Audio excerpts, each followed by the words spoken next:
This means caregivers are not needed anymore. Leave because I'm going to live with her.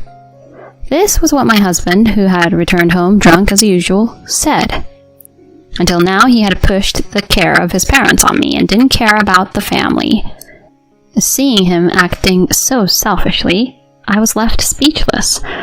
What's more, I was half forcibly driven out of the house. As I stood there in bewilderment, holding my son's hand, my son tearfully said to me, "Mom, it's going to be okay. I'll take care of that guy." 15 years later, my son smiled at me.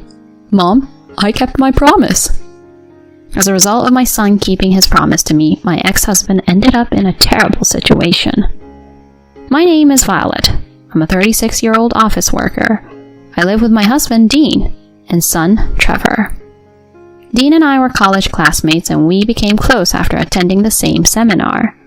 We continued our relationship after graduating from college, and got married a few years later. As a couple, we have been together since our college days, so there's no longer excitement or the feeling of butterflies in stomachs. However, I felt a sense of comfort in being able to maintain a friendship-like relationship indefinitely. I got pregnant shortly after getting married and gave birth to our son, Trevor. Both Dean and I were completely smitten with our son. Furthermore, Dean suggested, "Let's buy a bigger house for our growing family." And so we bought the house. I felt an almost frightening level of happiness, like something out of a movie. I wish this happiness could last forever. However, this happy life would gradually begin to crumble.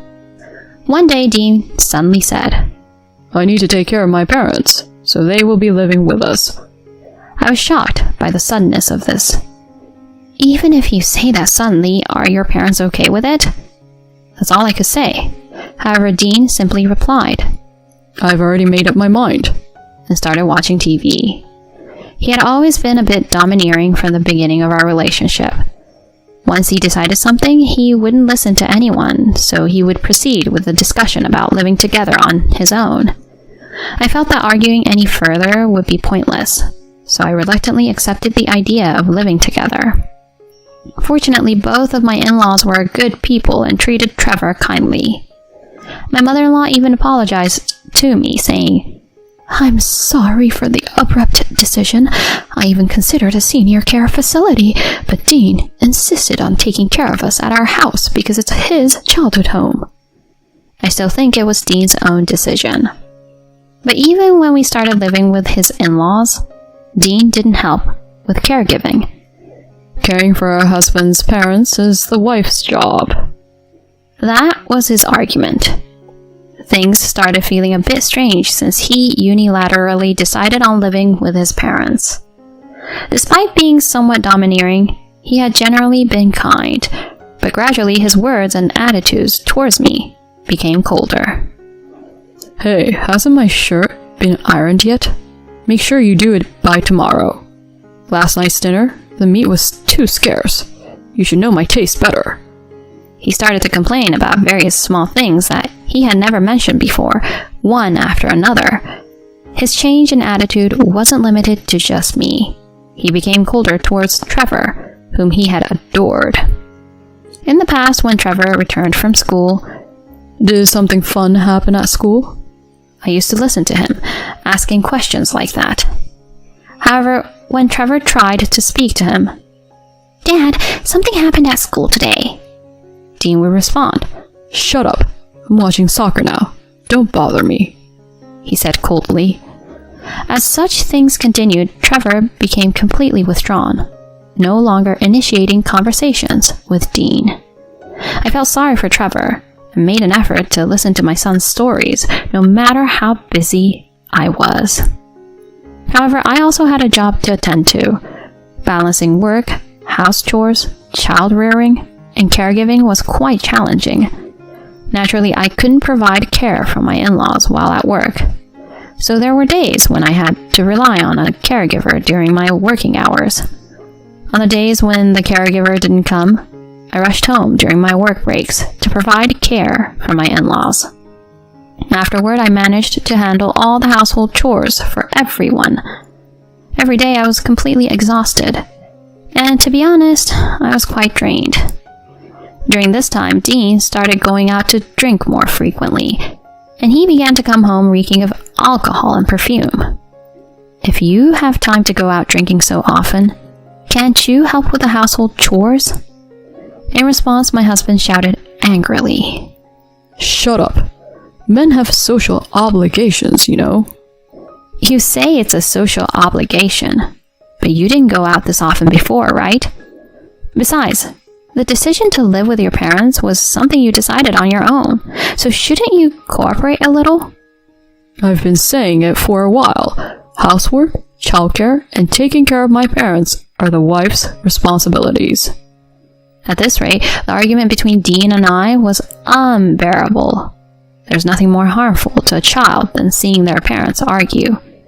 I tried to express my opinions to Dean when Trevor was asleep, and I avoided complaining about him in front of our son. However, Trevor was already 10 years old. He must have sensed various things. One day, Trevor said these kind words to me. Mom, are you okay? You seem a little down lately. Is it hard to take care of Grandma and Grandpa? If there's anything I can do to help, I'll help too, okay? Trevor's words almost brought me tears, but I couldn't show my weakness. Thank you, Trevor. You're so kind, but don't worry about me. Was school fun today? I tried to keep the conversation light, so as not to burden my son. For Trevor's sake, and for my own, I had to stay strong. I reminded myself of this every day. Meanwhile, Dean's behavior took a turn for the worse. He began going to drinking parties more frequently, sometimes not coming home for days. He even stopped contributing to the household finances. I had reached my breaking point. Something had to change. Just as I was contemplating this, my in-laws' health deteriorated, and they passed away one after another. It was as if my father-in-law was chasing after my late mother-in-law. Caring for them had been challenging, but losing my kind in-laws filled Trevor and me with sadness.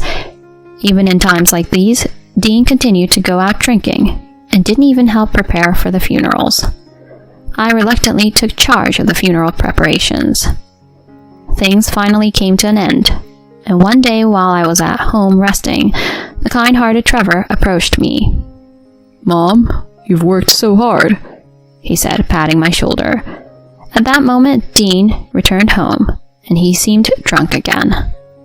I had a bad feeling about this. Trevor, go to your room. I told him to stay in his room. Dean stood in front of me and abruptly said, Now, we don't need any more caregivers. The only reason I haven't divorced you until now is because I needed someone to care for them. Huh? What do you mean by don't need? Exactly what it sounds like. I'm going to live here with my new girlfriend, and we'll get married soon. You both need to leave. What is this all of a sudden? Do you even know what you're talking about? I was in disbelief. Dean had always been selfish, and I couldn't contain my anger at his words. However, Dean continued without regard for my feelings. I don't love you guys anymore. Besides, my new girlfriend is pregnant. I'm going to build a happy home with my new family. I have no choice, so I'll pay you some alimony. And just like that, I was forcefully kicked out of the house. Trevor, who had heard the commotion, rushed after me. Dean threw my bag and belongings out of the house and said, Goodbye. With a single word, he closed the door. In the end, I had no choice but to leave the house with Trevor. Holding my son's hand, I was at a loss for what to do next. I had a job, but my parents lived far away, and I couldn't rely on them. Above all, I was anxious about whether I could support Trevor on my own. Trevor, tears streaming down his face, said, Mom, I've got your back. I'm going to make that guy pay for what he did to me right now. I hugged Trevor, and we both cried by the roadside. At that time, I couldn't have imagined that Trevor would turn those words into reality. Since leaving home with Trevor, I had been working hard to raise him. I had a full-time job, but being a single mother wasn't easy. I was determined not to burden Trevor with my struggles. Fortunately, Trevor grew up to be a kind and upright young man. Mom, I made curry today. Really? You made it all by yourself? Were you okay? Yeah, I was careful with handling the stove. Thank you, Trevor. My son helped with household chores to ease my busy schedule. Trevor, I know you're busy with your studies, so you don't have to overexert yourself. I'm okay. I pay attention in class and try to finish my homework during lunch breaks.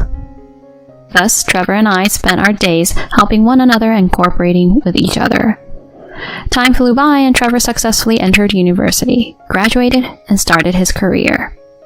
I'm planning to work as an employee for just 1 year to gain experience, and then I'll start my own business. He was enthusiastic about it, and indeed, 1 year later, he fulfilled his words and established his company. It was remarkable that the once small Trevor had become the president of a company. I was proud of myself at the same time and relieved that my work as a mother was over. Even after becoming a company president, my son continued to live with me. Trevor, you might find a girlfriend soon and want to move out. It's okay, you know. I told him this, but he responded with reassuring words. Not right now. I'm still here by your side, so don't worry. Trevor remained the same as when he was a child, always saying kind words to me. We were living peacefully together until one day. Mom, I have something to tell you, he said to me. I wondered if he had a girlfriend and was going to announce his engagement. However, what Trevor had to say was unexpected. Mom, it took me a little longer, but I finally got back at him. Huh? I had no idea what he was talking about. Got back at him? What do you mean? Then Trevor explained. I got back at that awful man who tormented you. At that moment, the face of a man came to my mind, and it was the face of my ex-husband, Dean. That man? You mean your father? What do you mean by got back at him? Trevor slowly began to tell me the story. Trevor had just recently started his own company, and thankfully the business was doing really well, experiencing rapid growth.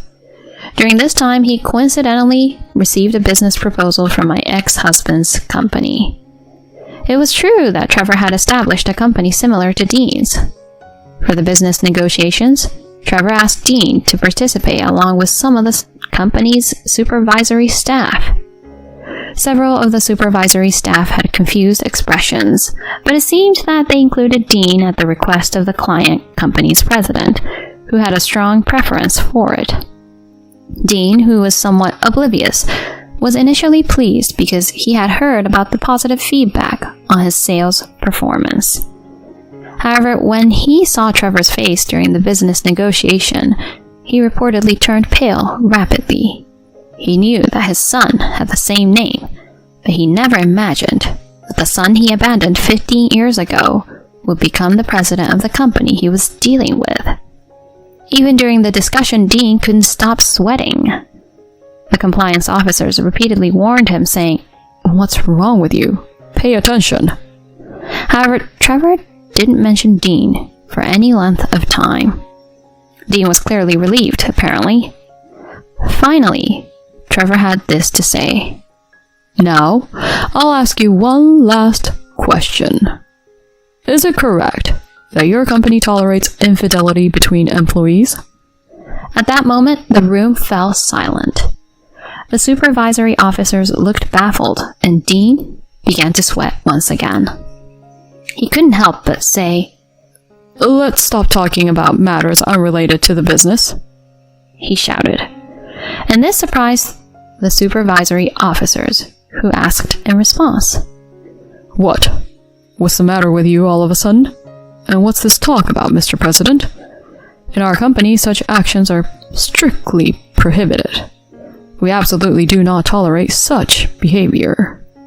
Then Trevor looked at Dean. "But what about Mr. Turner over there?" It seems like the supervisory officers were confused, and the director asked, "And? What about him?" "Mr. Turner is my biological father. During my childhood, he had an affair with another woman, which led to him kicking my mother and me out of the house. He never paid a cent in child support or alimony." Then Dean banged his desk and got up. "Mr. President, there are certain things you can and can't say. I'll sue you for defamation without any evidence, you know." However, Trevor remained calm and ignored his outburst. "You've married your mistress and had children, haven't you?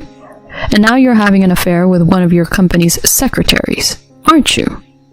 With that, Trevor laid out the photographic evidence on his desk. Upon seeing these photos, the supervisory officers turned pale. What are you doing?" They all glared at Dean, and they began to apologize profusely. "I'm sorry. We will take appropriate action on this matter. So can we please consider it separate from our business negotiations?"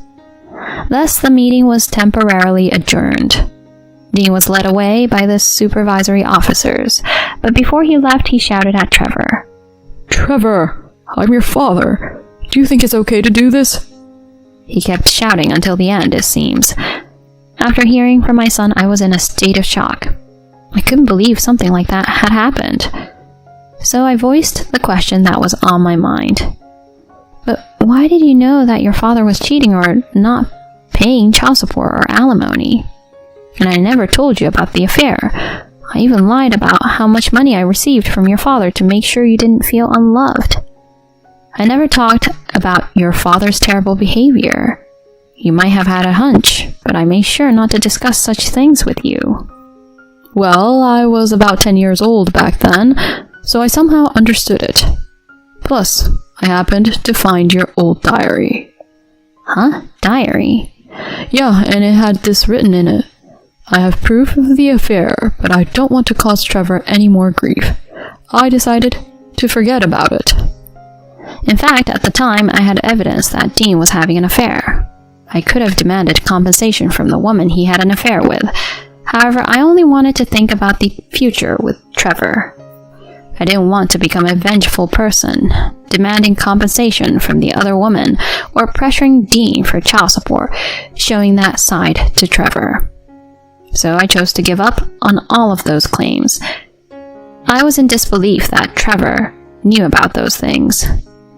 To which Trevor continued, "It took time to get back at that man, but now it's okay. I put him through hell instead of you doing it, Mom. You might not have wished for revenge, but I couldn't forgive him." I burst into tears at the thought of Trevor. "Thank you, Trevor." Having said that, I held my son's hand. Afterward, it seems that Dean received a demotion and was transferred to a rural area as a result of this incident. The rumors of his affair with the secretary were known even in his new post, and it seems he felt uncomfortable there. Furthermore, his current wife discovered the affair, leading to a divorce and demands for alimony. Now he is working alone in an unfamiliar place, struggling to pay alimony. It appears that even the secretary, his affair partner, left the company promptly, showing that she might not have been genuinely serious about him. On the other hand, Trevor and I continued to enjoy peaceful days together. After hearing about Dean's downfall, his name was never brought up between Trevor and me. I had put that man behind me and looked forward to enjoying life with Trevor from now on.